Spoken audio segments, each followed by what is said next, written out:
Hey everybody, my name's Alex, and this is Bento Radio. Now, before we get started, I want to get some stuff out of the way here. First, the usual stuff. If you really like this show, be sure to subscribe to it wherever you get your podcast, whether that be on your favorite podcast app of choice. Basically, if you're hearing me right now in your headphones, you can subscribe there, and you'll get new episodes every week. But if you're watching me right now, you're watching me on YouTube, be sure to subscribe to me on YouTube, and be sure to ring the notification bell so when new episodes drop. On that note, happy news. I recently got a bunch of subscribers over here on YouTube. I wanted to welcome you and thank you for subscribing. I hope you continue to like what you see. There's a chance you might not like everything, but rest assured, if you came here for reasons of something you found in the last video that I did, which was the video all about the 2006 show from the 2006 show that was one of the first animes meant explicitly for online, an online anime, basically, called Flag, then you're going to get more of that goodness and the way I think on other shows from across everything, since I'm a little bit of an omnivore in what I watch in terms of anime. I don't stick to one genre of thing. Or if you joined for the episode I did all about Gachi the time before that, also welcome. I hope you stuck around. I'm glad you stuck around. But I think I've more than doubled the subscribers I had on YouTube previously, so I just wanted to mention a shout out, say hey, welcome, hit the subscribe button if you're seeing this for the first time, or hit the notification bell if you haven't already but you are subscribed so you know when new episodes show up, all that fun stuff. If you absolutely love what I'm doing here, be sure to check out the show's website, which is bento-box.ghost.io. That link will be in the description of every single episode, whether you're listening to it on your favorite podcast app or you're watching it here on YouTube. You can go down and you can find that link in the description of every single episode. You can also find it in the main description of the podcast or the YouTube channel page. So definitely go check that out. There's a couple articles up there that I've written. There's interviews with artists, which are also episodes of this very podcast. There are more episodes of this podcast absolutely there, but that's kind of the hub for everything that I make around about my thoughts about anime. Now, on that note, we are going to jump into what we're talking about this week. And that's a little show also from 2006, but from the fall of 2006. And this went full on TV. It actually went on Toonami, of all places. But that is a little shonen show, and a little, actually, for the first time, in terms of shonen action shows, called Kekkaishi. So let's throw it over to I to get a synopsis on the show, and we'll take it from there. So take it away, I. Kekkaishi is a supernatural action anime about Yoshimori Sumimura and Tokine Yukimura, two middle schoolers from rival families of Kekkaishi, warriors who use spiritual barriers to fight monsters called Ayakashi. Their job is to protect Karasumori, a haunted school site that attracts powerful spirits. Yoshimori is reckless but determined to grow stronger, while Tokine is calm and skilled. As they battle increasingly dangerous Ayakashi, they uncover dark secrets about Karasumori and the true cost of their duty. The series blends action, folklore, character growth, and themes of responsibility and legacy. Now that the plot synopsis is out of the way, I want to talk a little bit about how I pick shows, about how I come to shows to talk about on the podcast and now the YouTube channel. I have seen a ton, a lot. I looked up, for personal reasons actually, for personal projects I'm working on, I looked up how much the average My Anime list is. And on the low end, it's 75 to 150. On the mid-range, it's 150 to about 700 things seen ever. And on the highest ranges, it's basically 800 and up. If you're in the thousands, then you're in rarefied air. If you're pushing 3,000, then you're beyond what most people would consider sane. To give you an idea, my watch list is probably in the air of thousands. Give or take maybe 10 or so. But my point there is that I'm pulling from a huge array of stuff I've seen.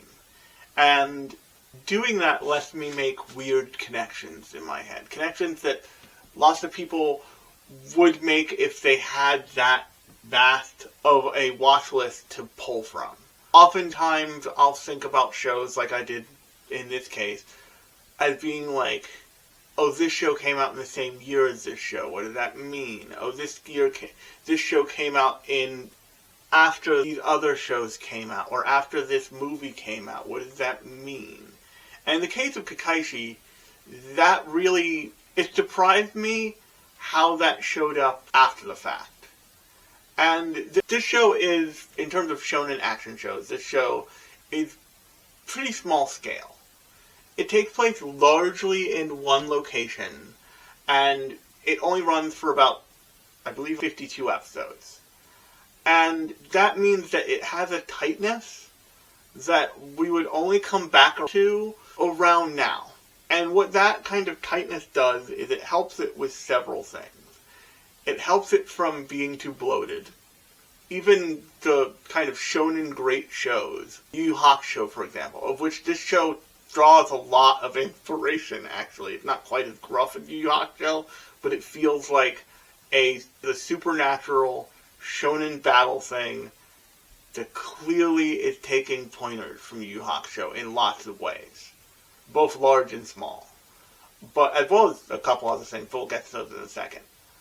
But the problem with Yu Yu Hakusho is kind of half the Dark Tournament starts to get weaker and weaker. The Dark Tournament is the high point for that show. And in many ways, you look at Togashi's feelings on that original story, and you can kind of, in the terms of the manga at least, that after the Dark Tournament, he's not as feeling himself as much, and it feels like the property is being drawn out because it's so popular. This is the thing that happens often with popular shonen manga, or at least used to, is the story is drawn out because of the popularity.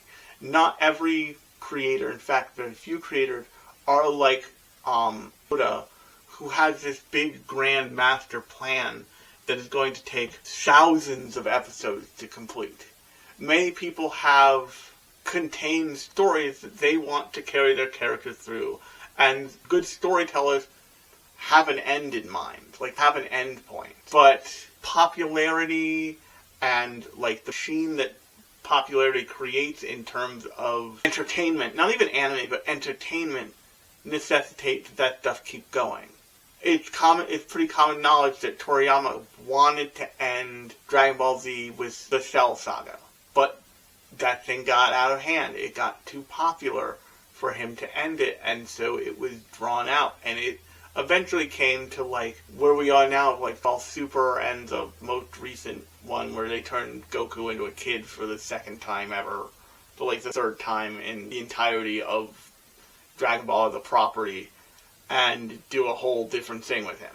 But my point is that here we are with modern shonen that is, compared to old school shonen, astonishingly short. And modern shonen authors like Gege Akutami, like Hirano, like not even Oda, the creator of Fire Force, are not making, or the creator, and I forget this guy's name too, the creator of Slayer, are not making stories that are meant to last for decades. They're not making stories that are these huge epics.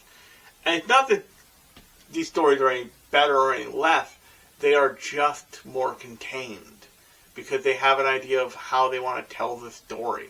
And in Kekkaishi, you get the sense that the author, who has a fabulous name, I'm not kidding, Yellow Tanabe has a goal here. Like, he has a story he wants to tell. He wants to tell the story about Yoshinori and about Tokine and about their relationship and about this mystical site that families have guarded for generations. And it doesn't feel like it needs more. And by focusing in on that, and by has a strong center and world building out from there, you get a lot of the same effect you get out of something like Dragon Ball, or but without the mass that is created because of the popularity. And indeed, this show was not as popular probably as very many other shows of its ilk and of its time. But I think it's worth going and finding. You can find it very easily on, it is subbed and dubbed, so you can take your pick on that. It has a lot of really interesting ideas. It has one of the better senses of design and framing that I've seen, honestly. The designs around the Kekkaishi, the two titular Kekkaishi, and also the ones that kind of surround them, are really well thought out, really interesting, really cool. They do a lot of stuff with designs relating to the world around them. Masamori, the older brother character, there's a scene in, I believe it's episode, I don't recall the episode, I have episode notes, but, scene when they introduce him formally into the setting, where I think it's either a piece of hair or maybe a scar on his forehead is used as the moon in the sky for a brief moment. That's very cool. But my point there is that this thing has the qualities of a great shonen battle thing, but it doesn't have that sprawling scope that so many people are often used to. And that sprawling scope, but as I said, that sprawling scope can hurt shows, and oftentimes does hurt shows. It ultimately ended up hurting Bleach and Bleach off the air for a long time. It ended up hurting in the long run. Yu Yu Hakusho is a great show, but it gets past the kind of black stuff, it really starts to fall apart because they don't know what to do with it, so they go back into a tournament structure really quickly, and you left with this thing that's just tournament arcs the show, and already did that, and it did that so well and so compellingly that you don't feel that show needs to do it again. But the other things that I noticed in Kekkaishi are moments in the show that if you're paying attention to the music, you hear music cues that let you know definitively that this show came out after Spirited Away. Later on, in I think F19, I think, is when they introduce a character named Lord Uro of the Colorless March. He explicitly, they put the Radish Spirit in the show. They just do. It's so weird. I remember seeing it and being oh hey, that's the Radish Spirit from Spirited Away. And leading up to that, there's all these little music touches that feel like they came slightly from the hand of Joe Hisaishi. They don't have the same confidence of vision, but it's clearly meant to be inspired by Joe Hisaishi. And that fits with the kind of element of the show, and the fact that you have all of these Ayakashi, who are essentially malevolent spirits that do all kinds of insane things that show up in the show. And the reason why it all fits is because it's pulling off the balancing act. A thing I found myself doing for most of the show was the episodes about 7 out of 10 rating. And that sounds bad, but the show goes on, it does this thing that lots of good shonen try to do, and many shonen don't entirely pull off, but I think this show pulls it off, is that it tries to grow with its audience. So, most shonen shows are pointed at teenagers. But as teenagers grow with the things they're watching, those shows don't want to work.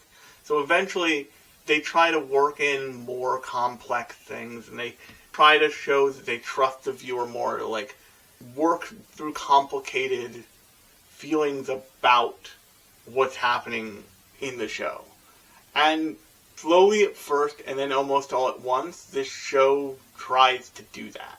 And I'll give you a perfect example. There's a moment in this show where the show pulls back from all the Kekkaishi action that's happening.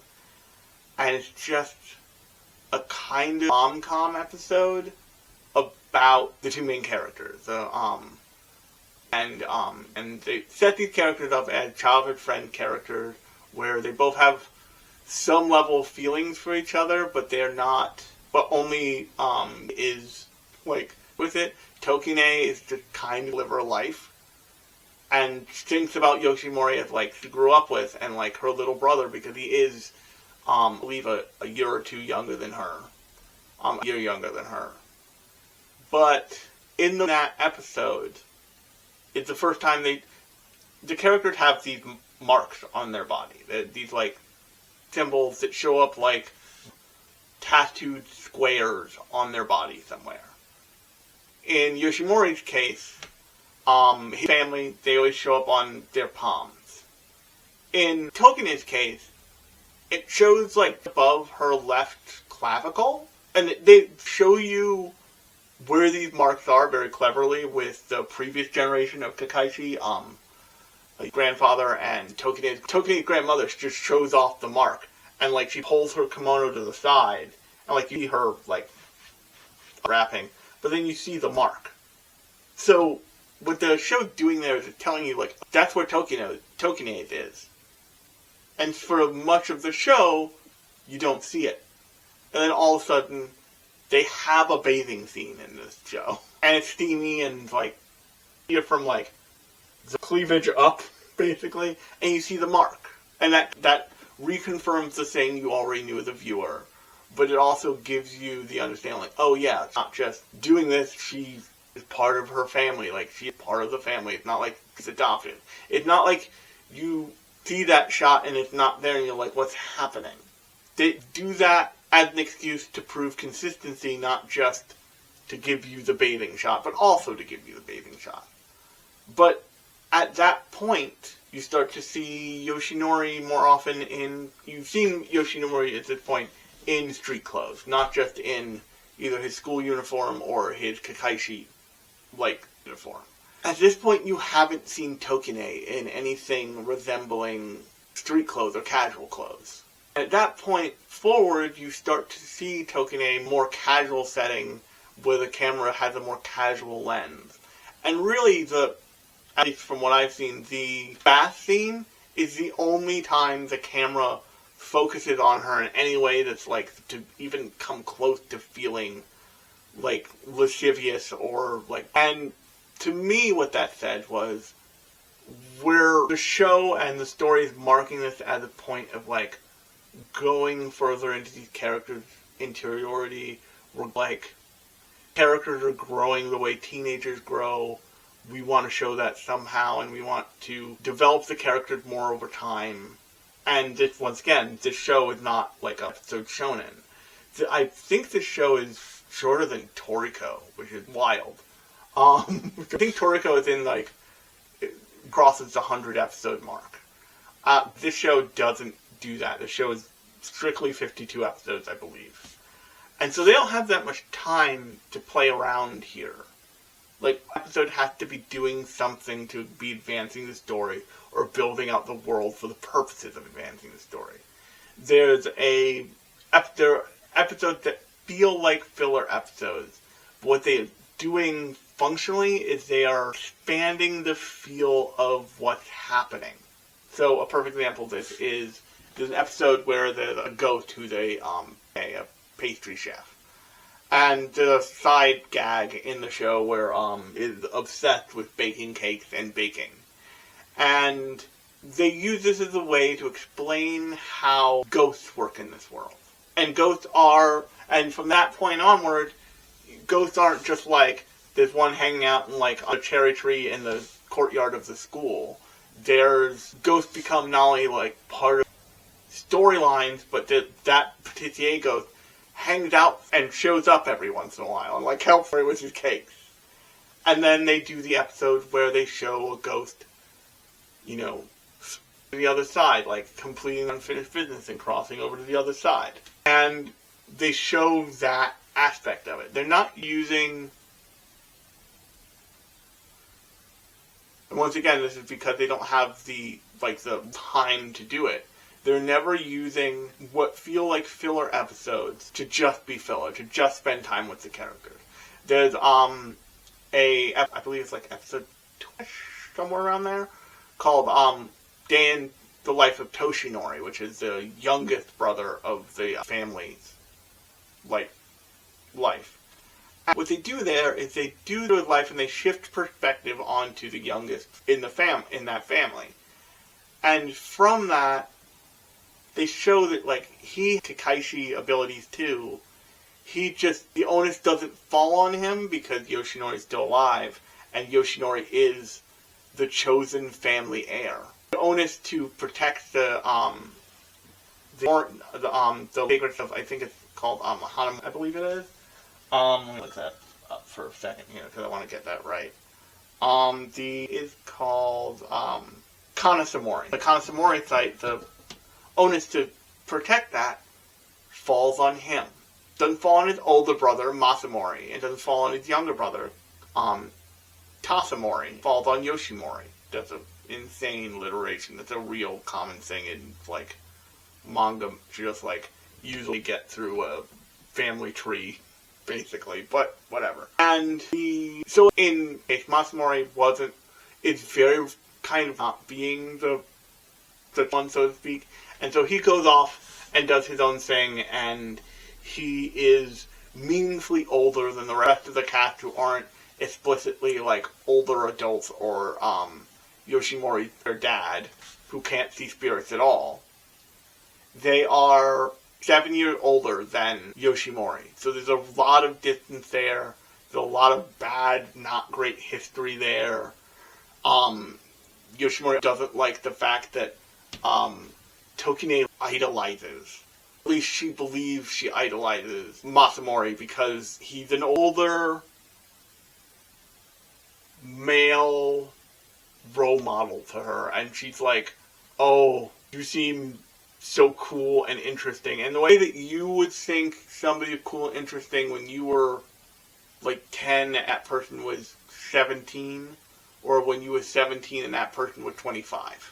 If that makes sense. If that makes any sense. That's what's happening there. She's got kind of a schoolgirl crush thing going, at least for the first, probably half of the series. With Masamori, she has less of a schoolgirl crush thing going. Once she sees a kind of maturity out of Yoshimori that wasn't there at the beginning. And between all of that dynamic, I think is probably where the strongest part of this show is that dynamic between Yoshimori and Tokine. Really helps the show to thrive and be meaningful and interesting and cool. The other thing that makes it be kind of this show has a absolute knockdown, drag out, great time of an opening sequence that, from what I can remember, doesn't change. The opening sequence, which is very specifically called Shalala Kekkaishi Nights. I forget the artist, but that's literally called Shalala Kekkaishi Nights. And just the rhythm of it, the way it lines up with all the animation is really excellent. If you have a chance to go find it, you can go find it on YouTube right now and watch it. I encourage you to do that. It's one of those openings that I just don't skip. I watch it every time. And it has really excellent, little of animation and little perfect shots. There's a shot, a ninja character bursting through the clouds as Yoshimori standing on his own Kekkai and, aiming at something. And it's just, really, this perception that anime has gotten incredible. And it has. The way that animators can flex now, they have not often flexed. They're not flexed as often in the past. But that doesn't mean that stuff that's older, that's like, I can't believe I'm arguing for this. I'm like, that doesn't like black and white movies. But stuff that's like, because of where we came from, and what was even before that, where we've gone with it is so out of control that if you go back to 2006, you're going to find some stuff that looks out of this world, that is still as great and as incredible as stuff is now.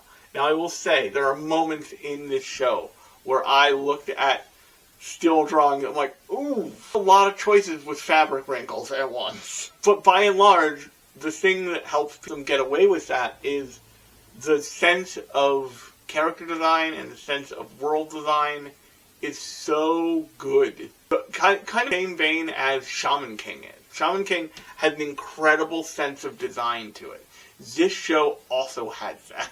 And it makes sense that, like, all the stuff I've been talking about and referencing is all supernatural shonen battle anime or manga. Another thing that I would reference in likely to Kekkaishi here is Bleach. And Bleach has also that same kind of character design and of design to it that this a little has. And there's a thing I hear, and I've heard, it's to listen to the soundtrack, the backing tracks of this show, and hear stuff that will be things that whole soundtracks are built off of in the future. So if you've listened to the original score for the first season of Jujutsu Kaisen, you notice that I went to a panel with the guys who were responsible for that soundtrack, and they are super cool. I forget their names at this point. But, usually hip-hop heavy soundtrack. There are moments in the background sequence, in the background track of this show, where there's a slight hip-hop beat here or there. There's moments, like I said, where you hear, like, this kind of musicality that you hear out of a Ghibli film. Because this, once again, definitely came out in a world that knew what Spirited Away was. There's no way around it. And that, in addition to what Yellow Tanabe is putting into the show, you see things in this show, like you see moments from The Dad that feel a little bit like Kromori High. You see moments from character design quirks that feel, and story quirks that feel like Bleach, or feel like Yu Yu Hakusho. You feel things that feel like countless other shows that were in kind of the conversation when this show was coming out. I think that's really interesting, and I'm not saying that, like, you don't do that in anything that you watch, that's in anything that you watch from anywhere. I mean, you watch Jujutsu Kaisen, and you can just see Team 7 in the original makeup of the cast of Jujutsu Kaisen. It's almost, it is a joke and a meme that Gojo is just sexy Kakashi. It's just slightly sexier Kakashi, updated for the modern Gen Z era. But here it's not as clear. So there's that I think people get wrong about the creative process. And I think this is a huge problem of the creative process when it comes to things made with AI in specific. Is people want to chase trends, and they believe that's what the valuable thing to do with creativity is. And that's why you see so much AI slop, and so much as, I saw a Verge article today, humans. You see stuff that's just meant to trend and just meant to be part of the trend. And inevitably when I go and cut this video into many, many people, shoot it all over the internet, for, follows and to get you to subscribe to this podcast, which you totally should if you find any of this interesting. I will use AI, and it will be an AI-based tool, and it cuts up the video, and it shows what's trending and what's not. That's me playing to the algorithm. But this show is from a time before that. The show is from a time before the algorithm, and before wanting to, crystallize ideas so clearly that it's unavoidable to see them. So some ideas, like Lord Uro is just the radish spirit from Spirited Away, are unavoidable. like that happened. Others, like the little touch of the dad acting like he's out of Cremorty High School, or the bombastic kind of that feel akin to comedy moments in something like Yu Yu Hakusho or Bleach, are much quieter than lots of times they feel in more current shows. And it makes for a really interesting watch because, once again, like I said, it is a much smaller scale shonen battle show.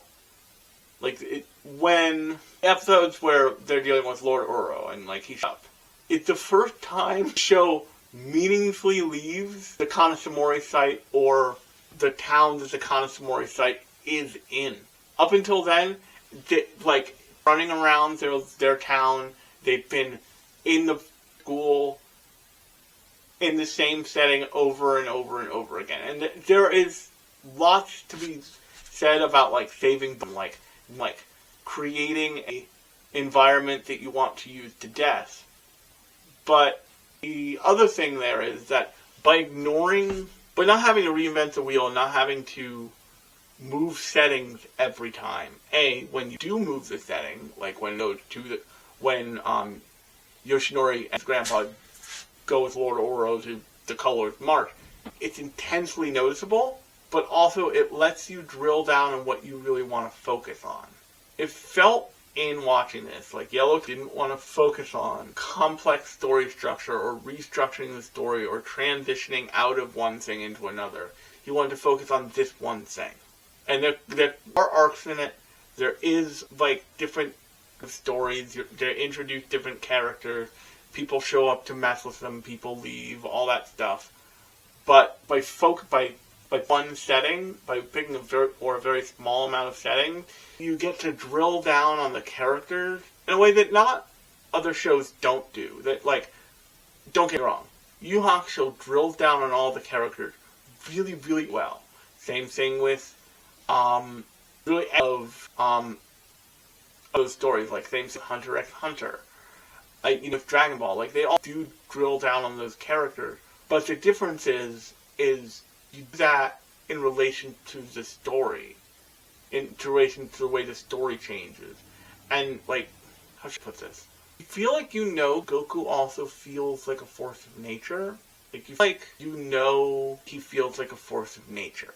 You feel like you know with him because the show doesn't give you something else to be distracted by.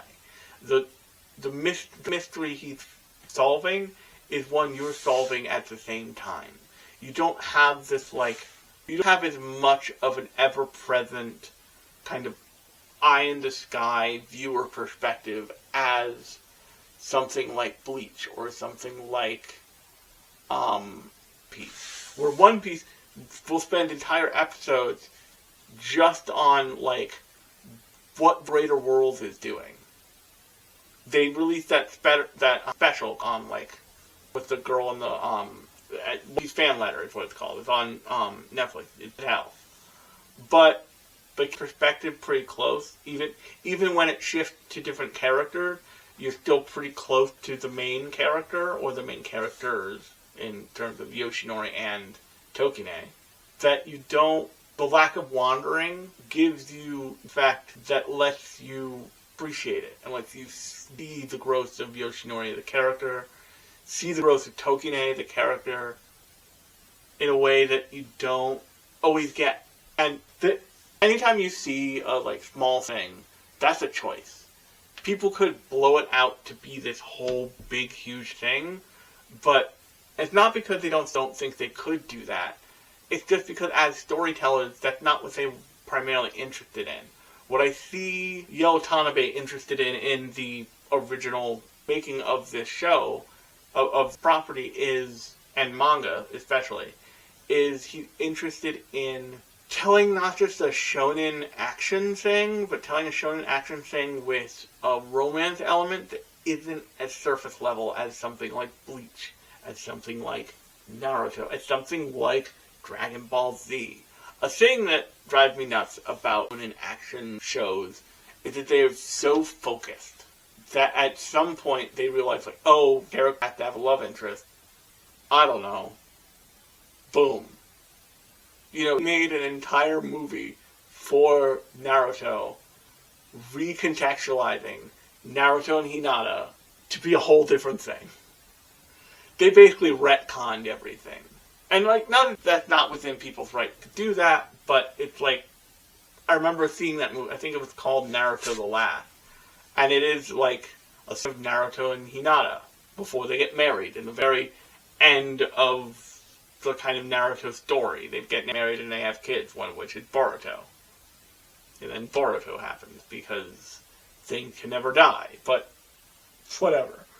The closest other shonen that I can think of that really makes a go at what they're doing with Yoshinori and Tokine, who, to be clear, like, yes, there's great relationships, like, Yusuke, to, like, borrow a close relative of Kekkaishi, but, like, Keiko doing anything, question mark? She's not picking up a gauntlet and throwing down. Like, she's not in the ring with him. She is supporting him in meaningful ways, and that's it. But it's not like a thing, so to speak. It's fine. That's the way you want to tell a story and the way you want to deal with love interest. That's a great idea. But the closest thing I can think of is, what was it called? It was done by the guys who did Death Note. And it's about, I have the volume of the manga. I don't think I have it here, but I have a volume of the manga. And it's about drawing manga. And they, like, make a story, the, like, unrequited between the main female character and the main male character being conditional on, of actually coming true on the main male character, the main character of the story, becoming a published manga author, and the main female character becoming a voice actor. And so, like, what they do is they set up this scenario where, like, there's a lot of pining and weirdness that doesn't need to happen. It just doesn't need to happen. What happens here is Toshinori and Tokine are explicitly growing together, and they're growing with each other in a way that feels natural. They feel like they're growing into a relationship, and it feels like their grandparents at some point almost grew into a relationship in their own way, but, like, there's a mental block there. That's purely done for comedy's sake.